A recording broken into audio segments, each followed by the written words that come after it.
नमस्कार दोस्तों, कैसे आप सभी लोग। आशा करता हूँ सभी लोग ठीक होंगे। मेरा नाम है शिवम भार्गव, आप देख रहे हैं YouTube channel full on guide. दोस्तों आज के इस वीडियो में हम लोग क्लास 12th का हिस्ट्री का चैप्टर नंबर 9 पढ़ने वाले हैं, जहां पर मैंने ऑलरेडी आपको जो है 4 पार्ट इसके बना दिए थे। इस चैप्टर का नाम तो मैं बताना भूल ही गया। इस चैप्टर का नाम है शासक और इतिवृत्त। इसकी आज दोस्तों हेडिंग हम लोग 5 नंबर की जो हेडिंग है आदर्श राज्य, उसके बारे में पढ़ेंगे।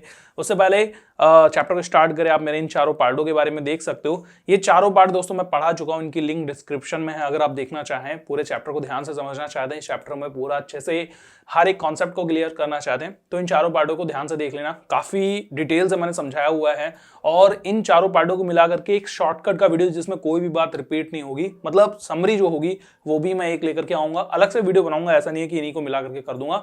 तो अगर आप चाहे तो उसका भी प्लेलिस्ट डिस्क्रिप्शन में एक लिंक है, उस पेज पर जाकर के देख सकते हैं। वहां पर मैं सारी जो इस सब्जेक्ट से रिलेटेड जो भी वीडियोस होंगी उन सबको मैं लिस्टेड कर रहा हूं, तो वो आप देख लेना और टाइम टाइम पर भी चेक करते रहो। काफी सारा मटेरियल रोज अपडेट होता रहता है वहां पे। तो आज की हेडिंग है दोस्तों हमारी आदर्श राज्य। इस हेडिंग में हम लोग 3 टॉपिक पढ़ने वाले हैं। पहला एक देवी प्रकाश, सुलह एक कुल, दूसरा टॉपिक और तीसरा टॉपिक है न्यायपूर्ण संप्रभुता। सबसे पहले आदर्श राज्य का मतलब क्या होता है। आदर्श शब्द का मतलब आप समझो, फिर आदर्श राज्य का मतलब समझेंगे। आदर्श शब्द का मतलब होता है एक ऐसी वस्तु या एक ऐसी चीज जिसके आगे आदर्श लगा हुआ है, जिसमें कोई भी कमी ना हो। तो यहां पर आदर्श राज्य का मतलब यही निकल करके आता है कि एक ऐसा राज्य जिसमें कोई कमी ना हो। जैसे कि उसमें कुछ ना कुछ पार्ट देवी प्रकाश का है, मतलब देवताओं का है, उसमें कुछ अंश देवताओं का, उसमें डायरेक्टली देवताओं की कह सकते हैं कि कृपा बनी हुई है, ठीक है। उसमें सुलह एक कुल है, मतलब सभी लोग मिलजुल करके आपस में रहते हैं, कोई लड़ाई नहीं होती उनके यहाँ पर, सभी बहुत खुश हैं, सभी को हर प्रकार की आजादी मिलती है और वहां पर दोस्तों न्याय भी भरपूर होता है। तो यही सब कुछ मिला करके एक आदर्श राज्य बनता है। तो इस आदर्श राज्य में हम टोटल 3 हेडिंग पढ़ेंगे, एक देवी प्रकाश, सुलह एक कुल और न्यायपूर्ण संप्रभुता। आइए दोस्तों सबसे पहले हम लोग पढ़ते हैं देवी प्रकाश के बारे में। यहाँ पर पहले से लाइन कैसे खींची थी, हम पढ़ेंगे देवी प्रकाश के बारे में। देखो ऐसा माना जाता है, या फिर अबुल फजल को भी ऐसा लगता था कि जो मुगल शासक है दोस्तों, उनको सीधे ईश्वर से शक्ति मिलती थी। और इसके साक्ष्य कहां से हमें मिले, इसके साक्ष्य दोस्तों हमको मिलते हैं मुगल रानी अलान कुआं से, ठीक है। अलान कुआं को ईश्वर से सीधा एक सूर्य की किरण प्राप्त हुई थी, उस किरण से वो गर्भवती हो गई और उसके जरिए उनको एक बच्चा प्राप्त हुआ, मतलब एक संतान प्राप्त हुई। तो वो संतान दोस्तों ईश्वरीय संतान थी, देवी संतान थी, है ना। उस पर ईश्वर की कृपा बनी हुई थी। अब धीरे धीरे उनके बच्चे, उनके बच्चे, उनके बच्चे, तो ये जो ईश्वरीय शक्ति थी दोस्तों, वो हर एक बच्चे में पीढ़ी दर पीढ़ी जाती रही। तो मुगल कालीन जो शासक होते थे दोस्तों, उनको यही बच्चा माना जाता था कि वो ईश्वर के द्वारा प्राप्त किए गई जो शक्ति है, देवी शक्ति है, वो उससे प्रभावित है, उन पर भी ईश्वर की देवी शक्ति बनी हुई है, ठीक है। तो अबुल फजल ने सबसे पहले इस बात को सबसे शीर्ष पर रखा कि जो मुगल कालीन के जो राजा होंगे, ठीक है, जो भी शासक होगा वो सबसे शीर्ष स्थान पर रहेगा, चाहे तो वो निर्जातीय हो, चाहे तो किसी भी प्रकार के राज्य के कोई भी व्यक्ति हो, सबसे शीर्ष पर कौन रहेगा, राजा रहेगा। क्यों रहेगा, क्योंकि उनको ईश्वरीय शक्ति प्राप्त है।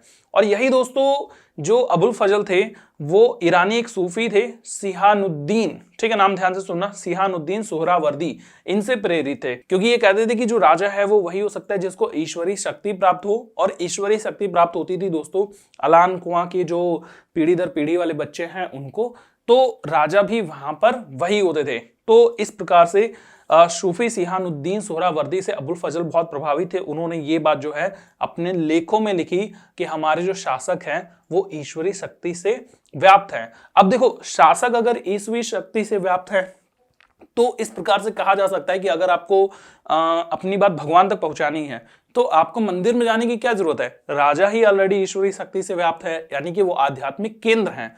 तो राजा को ही अगर आप आध्यात्मिक रूप से मानते हैं तो यहां पर आपकी बात डायरेक्टली भगवान तक ऐसे ही पहुंच जाएगी। कहने का मतलब भगवान तक हम बात नहीं पहुंचाना चाहते, भगवान तक हम अपने जो संप्रेषण का स्थान होता है, जो हमारी आध्यात्मिक मान्यताएं होती हैं, वो हम भगवान से, ईश्वर से जोड़ते हैं, चाहे वो किसी भी धर्म का हो, है ना। तो यहां पर अगर हम हिंदुओं लोगों में, या फिर हम लोग बात करें जो आजकल के लोग हैं, इनको अगर ईश्वर से कुछ भी जोड़ना होता है तो मंदिर जाते हैं, मस्जिद जाते हैं, चर्च जाते हैं, गिरजाघर जाते हैं और वहां पर एक मूर्ति होती है। मुसलमानों में, इस्लामों में मूर्ति नहीं होती, लेकिन फिर भी वो लोग ईश्वर से अपनी जो मन की बात होती है, दुआ होती है, वो दोस्तों मांगते हैं। यहां पर भी यही सब कुछ था, बस वो ईश्वर एक मूर्ति के रूप में ना होकर के सीधा राजा होते थे। तो अगर आपको ईश्वर से जुड़ना है तो आप राजा से जुड़िए और डायरेक्टली ईश्वर तक जुड़ जाएंगे, ऐसा मानना था यहाँ पे, ठीक है, तो आध्यात्मिक रूप से जो केंद्र होता था वो राजा ही हो जाता था। आई थिंक आप समझ रहे होंगे। इस पर कोई भी कमेंट वगैरह जो है वो मत करें। आपको जो भी पढ़ना समझना है वो किताब से पढ़े। मैंने किताब से ही पढ़ करके आपको समझाने की कोशिश की अपने शब्दों में। हो सकता है मेरे कुछ शब्द ऊपर नीचे हो गए हों जिससे आपको लगे कि मैं कुछ गलत बोल रहा हूं, तो उसके लिए मैं पहले से ही माफी मांगना चाहूंगा। पहली बात तो मैंने कुछ भी गलत कहा नहीं है, लेकिन अगर हो गया है तो उसके लिए I am so sorry, but comment इस तथ्य को लेकर के बिल्कुल भी ना करें। आगे दोस्तों हम लोग बढ़ते हैं। तो यहां पर दोस्तों 17वीं शताब्दी में जो मुगल कलाकार थे, जो मुगल इतिहासकार थे, जो चित्रकारी करते थे, उन्होंने दोस्तों यहां पर देखो जो भी उसके शासक हुआ करते थे उस समय के, उनको प्रभामंडल से चित्रित करना शुरू कर दिया। प्रभामंडल, ये देखो यहाँ पर आप एक आभा देख सकते हैं जो पीछे साइड में आभा है, जैसे आपने देखा होगा। ये बेसिकली आपको कहाँ देखने को मिलेगा? ईशा मसीह में देखने को मिलेगा, मेरी क्रिसमस में देखने को मिलेगा, और भी जो हिंदुओं के अभी भी आप कुछ मूर्तियां वगैरह देखेंगे, खरीदेंगे या पोस्टर वगैरह देखें तो उनके पीछे ना ऐसे गोल गोल सा एक चमकता हुआ सा प्रभामंडल रहता है। उसको बेसिकली आभा मंडल या प्रभामंडल कहा जाता है। तो वो एक प्रकाश होता है, वो उनको होता है जिनको बहुत ज्ञान हो जाता है, उनको दुनिया का समस्त ज्ञान होता है, उनको दोस्तों प्रभामंडल निकलता हुआ दिखाई दिया जाता है। तो यहां पर इस प्रकार से जो इस्लामी शासक हुआ करते थे उस टाइम के मुगल शासक, उनको जो है प्रभामंडल के रूप में चित्रित किया जाता था। यह 17वीं शताब्दी से मुगल कलाकारों ने आगे दिखाने की कोशिश की। यहां पर आप अकबर और जहांगीर की फोटो को देख सकते हैं दोस्तों। दोनों की फोटो में इस प्रकार का प्रभामंडल जो है वो डिटेल से दिखाया गया है। आप पिता पुत्र के जो बीच का संबंध है उसको देख करके इस वाले प्रश्न का उत्तर करके कमेंट बॉक्स में मुझे बताइए। देखो मैं आपकी जो क्या भावनाएं जो है इस चित्र पे होती हैं। ठीक है, आगे बढ़ते हैं दोस्तों। आगे है आपकी हेडिंग सुलह एक कुल एकीकरण का स्रोत। क्या मतलब हुआ? सुलह एक कुल एक प्रकार की दोस्तों नीति का नाम है। ठीक है, सुलह कुल एक प्रकार की नीति का नाम है जिसके अंतर्गत में कुछ टॉपिक थे, कुछ ऐसे मुख्य बिंदु थे जो कि सभी को फॉलो करने होते थे। कुल मिलाकर ये कह सकते हैं कि सुलह कुल एक प्रकार का कानून था। ठीक है, एक प्रकार का नियम था, नीति थी जो कि राजमन को लागू करनी थी। अब ये लागू क्यों करनी हुई इसके बारे में समझते हैं। देखो मुगल साम्राज्य में ना विभिन्न विभिन्न धर्मों के लोग थे, जैसे ईसाई हो, चाहे वो हिंदू हो, चाहे वो मुसलमान हो, चाहे वो किसी और धर्म से संबंधित हो, सभी लोगों को एक साथ रहना था और वो भी मुगल साम्राज्य के अंतर्गत में रहना था। यहाँ पर आग का डंडा गायब हो गया है भाई, आग का डंडा गायब हो गया है, आप मत गायब हो जाना, बने रहो वीडियो में। और इन सभी लोगों में दोस्तों जो न्याय करने का काम होता था, जो शांति का काम होता था, वो बादशाह ही करता था। बादशाह सभी लोगों के बीच में मध्यस्थता करता था। ठीक है, और इस सबको करने के लिए कुछ नियम कायदे कानून बनाए गए जिसमें सबसे बड़ा रोल अदा किया सुलह एक कुल ने। तो सुलह एक कुल दोस्तों यहां पर राज्य की प्रबुद्धता का, शासन का आधारशिला था। अब आप इसको ऐसे समझ सकते हो कि कोई भी राज्य अगर बहुत तेजी से ग्रो कर रहा है, कोई भी राज्य बहुत तेजी से अपना नाम विस्तारित कर रहा है या फिर उसको बहुत ज्यादा फेमसी मिल रही है, ठीक है, वो राज्य में बहुत बुद्धिमान लोग रहते हैं, पढ़ा लिखा है, इस प्रकार की सारी बातें हैं, इसको एक शब्द में अगर कहा जाए तो प्रबुद्ध शासन कह सकते हैं कि वहां का जो राज्य है वो प्रबुद्धि शासन कर रहा है। प्रबुद्ध मतलब बुद्धि के अनुसार शासन कर रहा है ना। तो इन सब के पीछे का जो मेन वजह निकल करके आती है वो निकल करके आती है यहाँ पे सुलह एक कुल की। अब सुलह कुल का मतलब आप शांति को भी समझ सकते हो कि यहाँ पर सुलह कुल का मतलब शांति से भी है, अभिव्यक्ति से भी है, क्योंकि इनके राज्य में सभी को दोस्तों वोट करने का, मत देने का अधिकार प्राप्त था, और तो और अभिव्यक्ति की स्वतंत्रता भी थी। मतलब अगर किसी को कोई बात रखनी अपनी तो वो राजा तक अपनी बात रख सकता था डायरेक्टली, या फिर अपनी किसी भी प्रकार की, अगर कोई राजा का काम पसंद नहीं आया तो वो भी बोल सकते थे। जैसे आप चाइना चले जाओ, वहां पर आप किसी भी प्रकार की सरकार के खिलाफ कोई बात नहीं बोल सकते, बट इनके यहाँ मुगल शासन के टाइम पर दोस्तों कोई भी बात आप अपनी जो है वो स्पष्ट रूप से रख सकते थे। ऐसा सब कुछ प्राप्त था इन लोगों को अधिकार, और वो सब कुछ सुलह कुल के जरिए ही होता था। और दोस्तों ये जो सुलह एक कुल का नियम था, कायदा कानून था, वो राजनीतियों के जरिए लागू किया गया था यहाँ पे धीरे धीरे। अच्छा, एक चीज आपको और समझनी है कि जो मुगलों का राज्य था ना उसमें बहुत सारे अलग अलग प्रकार के अभिजात वर्ग के लोग रहते थे। अब ये अभिजात वर्ग के लोग का मतलब उनके शासन में जो अधिकारी थे दोस्तों वो अलग अलग वर्ग के थे। जैसे कि कुछ ईरानी अधिकारी थे जो ईरान से आए हुए थे, कुछ तुरानी थे, कुछ अफगानी थे, कुछ राजपूत थे, कुछ दक्कनी लोग के अधिकारी हुआ करते थे। तो इन सभी अधिकारियों को साफ रूप से, स्पष्ट रूप से आदेश दिए गए थे कि आपको सुलह एक कुल की नीति जो है पालन खुद भी करनी है, लोगों को करवानी है, और सुलह कुल का जो है खूब प्रचार करना है, लोगों को बताना है कि हमारे यहाँ पर क्या क्या अधिकार हैं, किस किस प्रकार की पाबंदियां हैं, किस किस प्रकार के अधिकार हैं। तो पाबंदियां तो बेसिकली थी नहीं, लेकिन फिर भी अधिकार यहाँ पर जो है काफी सारे मिले हुए थे। जैसे कि आप कोई बात रख सकते हो, किसी से डरने की जरूरत नहीं है, राजा तो खा नहीं जाएंगे अगर आप कोई गलत बात बोल देते हो तो, क्योंकि राजा के कार्यों को ही तो गलत बोलोगे, राजा को तो गलत बोलोगे नहीं। अगर कोई राजा का कार्य किसी को समझ नहीं आ रहा है तभी तो वो उसको कहेगा कि भाई ये काम मेरे लिए ठीक नहीं है। और इन सारी चीजों की पूरी आजादी थी और इन सारे कार्यों को लागू करने का जो अधिकार था, सॉरी जो राइट्स दिए गए थे, जो काम दिया गया था, जिम्मा सौंपा गया था, वो इन्हीं अभिजात वर्ग के लोगों को सौंपा गया था। अच्छा, जो अभिजात वर्ग के लोग होते थे ये सारे के सारे लोग राजा के प्रति ना निष्ठा रखते थे अपनी अलग अलग प्रकार से। कुछ लोग ऐसे भी होते हैं साम्राज्य में जो चोर उचक्के टाइप के होते हैं। राजा का कहना है कि आप कुछ भी चोरी चकारी नहीं करेंगे, कहीं पर टैक्स वगैरह नहीं मारेंगे, कहीं पर जो है कुछ घोटाला वगैरह नहीं करेंगे, लेकिन फिर भी कुछ लोग होते हैं जो कर देते हैं। लेकिन कुछ ऐसे व्यक्ति होते थे जो राजा के प्रति बहुत निष्ठावान होते थे, राजा ने जो कहा है वो बात तो मानेंगे ही मानेंगे। तो ऐसे लोगों को दोस्तों उनके प्रति पुरस्कार दिया जाता था। ठीक है, राजा के प्रति जब निष्ठा रखते थे उनके प्रति उनको पुरस्कार मिलता था। और कौन सा व्यक्ति कितना ज्यादा राजा से मतलब निष्ठावान है, ये सब कुछ आपको अगर पता करना हो तो उनकी पदवी, उनका राजा के समक्ष बैठने का स्थान और उनको मिले हुए पुरस्कारों को आप देखिए, आपको आराम से पता चल जाएगा कि कौन व्यक्ति राजा के बहुत ज्यादा निकट था, क्योंकि राजा उनको बहुत निकट रखते थे। जो अपने निष्ठावान व्यक्ति होते थे उनको खूब पुरस्कारों से भी सम्मानित करते थे। अब सुलह कुल की बात चल रही है तो ये भी देखना है कि भाई जनता के लिए राजा ने क्या करा। तो सबसे पहली बात तो 1563 में अकबर ने यहाँ पर तीर्थ यात्रा कर खत्म कर दिया। अब आप पूछेंगे तीर्थ यात्रा का क्या मतलब है। जैसे कि आप में से बहुत सारे लोग वैष्णो देवी जाते होंगे, मुझे कमेंट करके बताओ कि आप में से कौन कौन वैष्णो देवी नहीं गया। ठीक है, तो जो लोग गए वो भी कमेंट कर जो लोग जा चुके हैं वो भी कमेंट करके बताएं कि मैं जा चुका हूं और कब गया, वो भी बता देना यार, काफी मजा आएगा। देखेंगे कौन कौन वैष्णो देवी जा चुके हैं अब तक में। तो अगर आप वैष्णो देवी जाना चाहते हो तो पहले आपको थोड़ा बहुत टैक्स देना पड़ता था, क्योंकि आप अपने ईश्वर से मिलने जा रहे हैं, आप अपनी इच्छाएं पूरी करवाने जा रहे हैं, आप अपनी मनोकामनाएं या फिर ईश्वर के प्रति आपको जो प्रेम है वो दिखाना है। कुल मिलाकर के आप ईश्वर से मिलना चाहते हैं, उनके दर्शन करना चाहते हैं, तो इन सबके लिए आपको राजा को एक टैक्स देना होता था पहले के टाइम पर।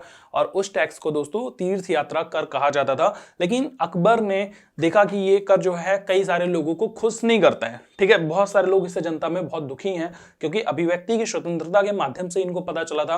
अगर आप इसको ज्यादा डिटेल से जानना चाहते हैं तो एक बार अकबर और जोधा अकबर वाली जो मूवी है वो देख लेना, आपको काफी कुछ क्लियर हो जाएगा। तो इन्होंने जो है 1563 में तीर्थ यात्रा कर खत्म कर दिया। उसके बाद में 64 में इन्होंने जजिया कर भी खत्म कर दिया। जजिया कर आप में से बहुत सारे लोगों को नहीं पता होगा, या फिर पता है तो भाई बताओ, नहीं पता है तो मैं मेरे मुंह से अभी सुन लो। जजिया कर बेसिकली उन लोगों के लिए कर था जो कि मुसलमान नहीं हुआ करते थे और उनको मुस्लिम साम्राज्य में यानी कि मुगलों के साम्राज्य में रहना होता था। तो अब यहाँ पर जो मुसलमान है उनको कोई टैक्स नहीं देना होता था, लेकिन जो लोग मुसलमान नहीं है उनको अपनी सेफ्टी के लिए, अपनी सुरक्षा के लिए जो है थोड़ा बहुत कर देना होता था। राजा वो कर लेते थे और उनको जो है सुरक्षा का आश्वासन देते थे, अपने साम्राज्य में खुशहाल रखने का आश्वासन देते थे कि भैया आप अगर जजिया कर चुकाओगे तो आपको कोई प्रकार की चिंता करने की जरूरत नहीं है, हम हैं, तुम्हारी हर प्रकार की चिंता जो है सुरक्षा से जुड़ी हुई, किसी प्रकार की और सुरक्षा से जुड़ी हुई, जो कि हिंदू मुस्लिम के दंगे हो जाते हैं या फिर कई बार धर्मों के दंगे हो जाते हैं, कोई भी प्रकार का चोरी चक्काड़ी सबसे रिलेटेड सबसे बचा करके रखेंगे। ये जजिया कर के मुताबिक हुआ करता था। ज्यादा विस्तार से पढ़ना चाहते तो आप जो है दबाइए अपनी उंगलियां, इंटरनेट पर सर्फ करिए इस वीडियो के खत्म होने के बाद में। और इन्होंने अधिकारियों को प्रशासन में सुलह कुल का पालन करने के काफी सख्त अनुदेश दिए हुए थे। अच्छा, एक और चीज कि सभी मुगल बादशाहों ने अपने उपासना स्थलों के रखरखाव और निर्माण के लिए भी अनुदान किया हुआ था। बेसिकली ज्यादातर जो है शाहजहां और औरंगजेब के काल से देखने को मिलता है कि अगर कोई भी उपासना स्थल है, चाहे वो हिंदुओं का हो चाहे मुसलमानों का हो, जब उसके निर्माण कार्य होते थे या उसको बनवाना होता था तो काफी ज्यादा पैसे जो है, काफी ज्यादा मुद्राएं, धन राशि दान में दी जाती थी ताकि मंदिर अच्छा बन सके और भव्य बन सके। ठीक है, कई बार ऐसा होता था कि युद्ध के दौरान भी कई बार मंदिर जो होते थे वो टूट जाते थे, उनपे काफी सारी मरम्मत का खर्च आ जाता था, तो उसको भी ये लोग दिया करते थे। इससे आप समझ सकते हो कि इनका जो शासनकाल था कितना जबरदस्त रहा होगा जनता के प्रति, है ना। क्योंकि जनता की चीजों को अगर ये बनवा रहे हैं तो जनता के प्रति लगाव भी आप थोड़ा बहुत यहाँ पर समझ पाओगे। तो ये सब कुछ दोस्तों यहाँ पर था। इसके बाद में दोस्तों हम लोग बात करेंगे न्यायपूर्ण प्रभु सत्ता के बारे में।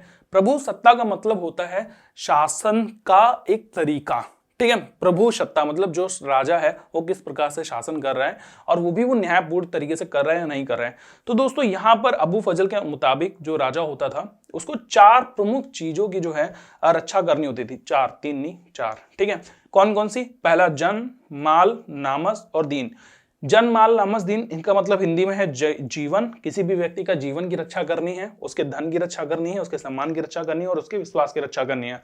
मतलब असली राजा, अच्छा राजा, जनता का प्रिय राजा वही होगा जो इन चारों का सम्मान कर पाएगा, इन चारों की सुरक्षा कर पाएगा। ठीक है, तो चार सत्तों की रक्षा करने वाला जो राजा होता था दोस्तों, वही न्यायपूर्ण प्रभु सत्ता कर पाता था।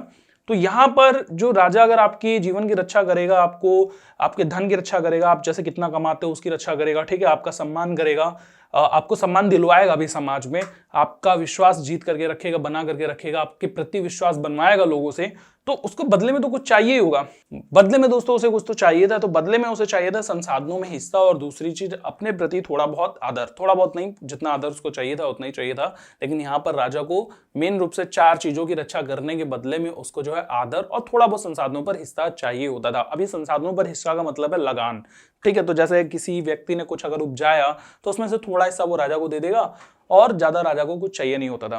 तो यही चीजें हैं दोस्तों जो कि न्यायपूर्ण प्रभु सत्ता के रूप में जो है हमारे सामने आती हैं। अच्छा, यहाँ पर कुछ और भी है कि जो न्यायपूर्ण प्रभु सत्ता है दोस्तों, इसे सबसे अच्छा गुण माना गया है, क्योंकि हर राजा अगर इन चारों चीजों का पालन करता है, प्लस वो न्याय बना करके रखता है सभी के बीच में, किसी पर भी पक्षपात नहीं करता है, तो दोस्तों वो राजा बहुत अच्छा राजा माना जाता था। न्याय के विचार के दृश्य के रूप की रचना आप यहाँ पर देख सकते हो कि कैसे जो है एक बकरी और एक शेर, एक गरीब और एक अमीर, एक ताकतवर और एक मतलब कमजोर व्यक्ति, यानी कि राज्य में हर एक चीज जो है, हर एक प्रकार के लोग, हर एक वर्ग के लोग एक साथ खुशहाल रह सकते थे। इस चीज को आप यहाँ पर इस चित्र में देख सकते हो। और दोस्तों यहाँ पर आप ये देख सकते हो कि किस प्रकार से जो है ईश्वर तक पहुंचने की एक लड़ी लगी हुई है, किस प्रकार से जो है राजा को अभिषेक करने के लिए कुछ परियां जो है सामने दिखाई दे रही हैं। और भी दोस्तों यहाँ पर काफी सारी चीजें जो हैं वो दिखाई दे सकती हैं अगर आप थोड़ा ध्यान से देखोगे तो कहने का मतलब ये है कि राजा का न्यायिक विस्तार जो था, राजा का न्यायिक प्रक्रिया, वो सब कुछ चित्रों में दिखाई जाने लग गई। और 17वीं शताब्दी के बाद से सभी लोग चाहते थे कि राजा जो है बहुत अच्छा हो, अच्छे से शासन करे, न्यायपूर्ण शासन करे। तो यही सारी बातें दोस्तों मुगल कालीन साम्राज्य के शासकों को काफी महान बनाती थी। और आशा करता हूं दोस्तों ये जो टॉपिक है ये आपको पूरा समझ में आ गया होगा। अगर इन तीनों टॉपिकों में अगर आपको किसी भी बिंदु को लेकर के कोई डाउट है, कोई प्रश्न है, तो आप इस वीडियो को अपलोड होने से लेकर के शाम के 7 बजे तक कमेंट करके बताइए। इस पर मैं एक वीडियो लेकर के आऊंगा शाम को 10 बजे, डाउट क्लासेस, जहां पर आपका जो भी डाउट होगा वो मैं क्लियर कर दूंगा। तो आशा करता हूं आपको वीडियो समझ में आ गई होगी, और अच्छी लगी है तो भाई लाइक कर दो, शेयर करना तो कंपलसरी है ही, आपको पता है मेरी फीस है शेयर करना और चैनल को सब्सक्राइब करना अगर आप पहली बार वीडियो देख रहे हो तो। मैं मिलता हूं आपसे अगली वीडियो में, तब तक के लिए गुड बाय, टेक केयर, अपना ख्याल रखिए, हंसते रहिए, देखते रहिए फुल ऑन गाइड।